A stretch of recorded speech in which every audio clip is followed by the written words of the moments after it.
বন্ধুরা, আরও একটি নতুন ভিডিওতে সবাইকে স্বাগত জানাই। আজকে আমরা এই ভিডিওতে আলোচনা করব আইসিডিএস পরীক্ষা প্রস্তুতির জন্য খুবই গুরুত্বপূর্ণ কিছু জিকে প্রশ্ন ও উত্তর নিয়ে। তো বন্ধুরা, এই প্রশ্নগুলি কিন্তু খুবই গুরুত্বপূর্ণ তোমাদের আইসিডিএস পরীক্ষার জন্য।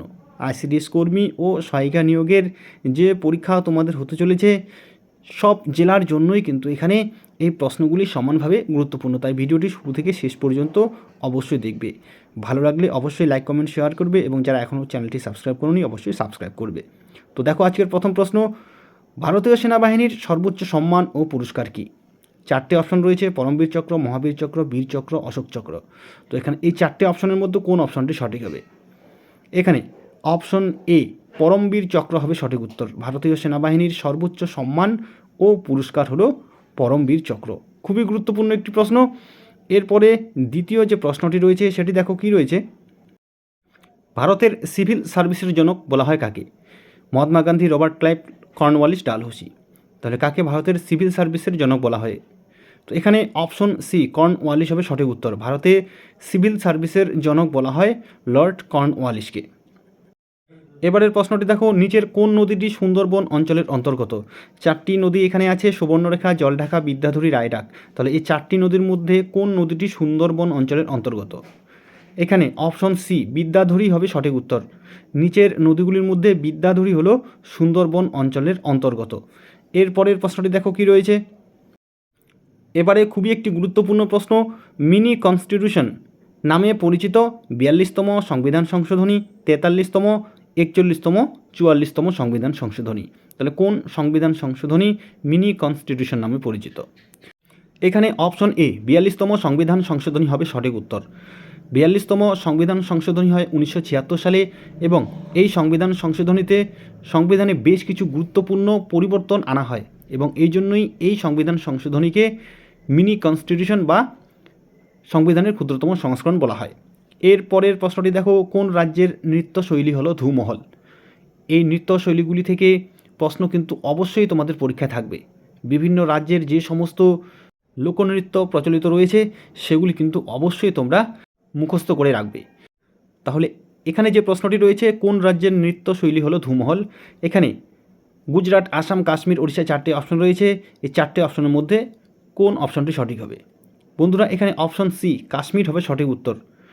কোন রাজ্যের নৃত্যশৈলী হলো ধুমহল? এখানে সঠিক উত্তরটি হবে কাশ্মীর।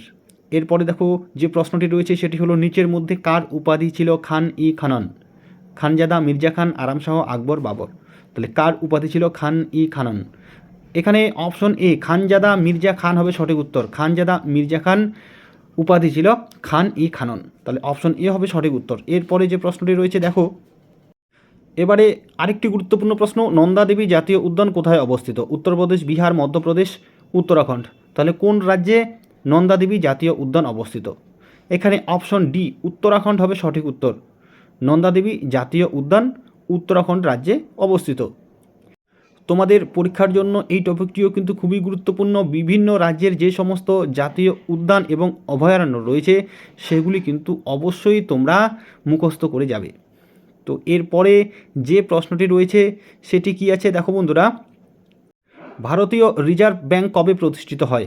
1945, 1935, 1929, 1941। তাহলে কত খ্রিস্টাব্দে ভারতীয় রিজার্ভ ব্যাঙ্ক প্রতিষ্ঠিত হয়? এখানে অপশন বি 1935 খ্রিস্টাব্দ হবে সঠিক উত্তর। ভারতীয় রিজার্ভ ব্যাঙ্ক প্রতিষ্ঠিত হয়েছিল 1935 খ্রিস্টাব্দে। এবারে খুবই একটি গুরুত্বপূর্ণ প্রশ্ন দেখো বন্ধুরা, উইংস অফ ফায়ার বইটি কার লেখা? এই প্রশ্নটি কিন্তু অনেক কম্পিটিটিভ এক্সামেই অনেকবার এসেছিল। উইংস অফ ফায়ার বইটি কার লেখা? অপশন আছে বিক্রম শেঠ, আর কে নারায়ণ, এপিজে আব্দুল কালাম, গান্ধীজি।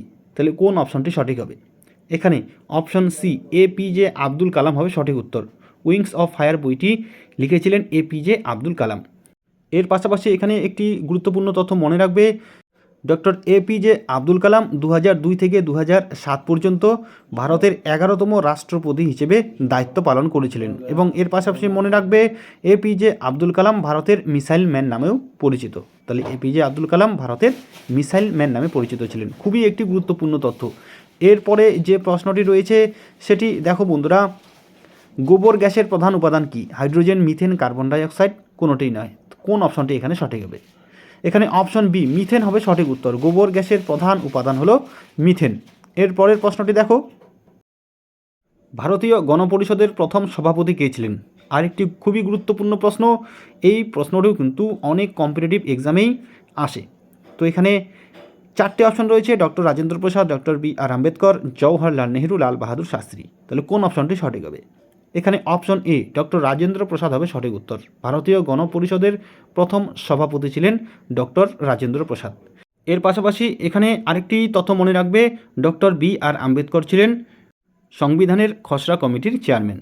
এরপরে কি প্রশ্ন রয়েছে দেখো বন্ধুরা, আরব সাগরের রানী কোন শহরকে বলা হয়? দুবাই, কোচি, সালাহ, মুম্বাই। তাহলে এই 4টে অপশনের মধ্যে আরব সাগরের রানী কোন শহরকে বলা হয়? এখানে অপশন বি কোচি হবে সঠিক উত্তর। আরব সাগরের রানী বলা হয় কোচি শহরকে। খুবই একটি গুরুত্বপূর্ণ প্রশ্ন। এর পরের প্রশ্নটি দেখো, ভারতের সবচেয়ে পুরনো ফুটবল প্রতিযোগিতা কোনটি? খুবই একটি গুরুত্বপূর্ণ প্রশ্ন। ভারতের সবচেয়ে পুরনো ফুটবল প্রতিযোগিতা কোনটি? অপশন আছে আইএফএ শিল্ড, ডুরান্ট কাপ, সন্তোষ ট্রফি, রোভার্স কাপ। তাহলে কোন অপশনটি এখানে সঠিক হবে? এখানে সঠিক উত্তরটি হবে অপশন বি ডুরান্ট কাপ। ভারতের সবচেয়ে পুরনো ফুটবল প্রতিযোগিতা হলো ডুরান্ট কাপ। তাহলে অপশন বি হবে এখানে সঠিক উত্তর। এর পরের প্রশ্নটি দেখো, এবারের প্রশ্নটি হলো মার্কো পোলো কোন দেশের পর্যটক ছিলেন? ব্রিটেন, ইতালি, মরক্কো, চীন। তাহলে কোন দেশের পর্যটক ছিলেন মার্কো পোলো? এখানে অপশন বি ইতালি হবে সঠিক উত্তর। মার্কো পোলো ইতালি দেশের পর্যটক ছিলেন। এই প্রশ্নটিও কিন্তু খুবই গুরুত্বপূর্ণ, অনেক কম্পিটিটিভ এক্সামেই কিন্তু এই প্রশ্নের উত্তর চাওয়া হয়েছিল। তাহলে এর পরের প্রশ্নটি কী রয়েছে দেখো, ভারতের প্রথম এক্সপ্রেসওয়ে কোনটি?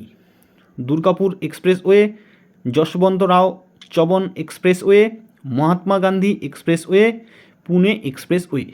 তাহলে এই 4টে অপশনের মধ্যে কোনটি ভারতের প্রথম এক্সপ্রেসওয়ে? এখানে বন্ধুরা অপশন ডি পুনে এক্সপ্রেসওয়ে হবে সঠিক উত্তর।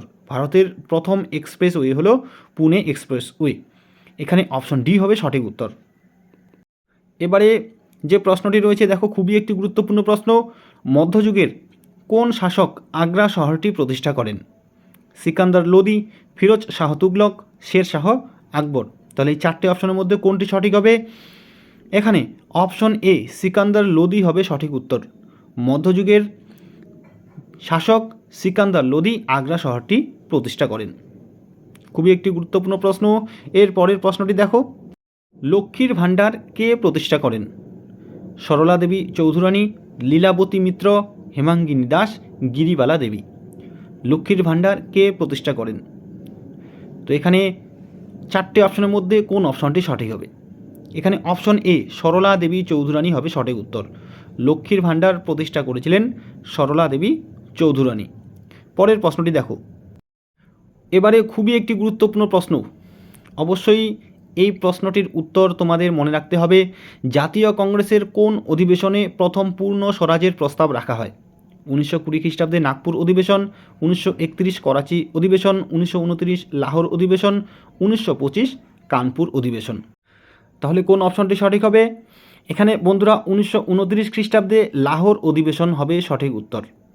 1929 খ্রিস্টাব্দে লাহোর অধিবেশনে সর্বপ্রথম পূর্ণ স্বরাজের প্রস্তাব রাখা হয়েছিল।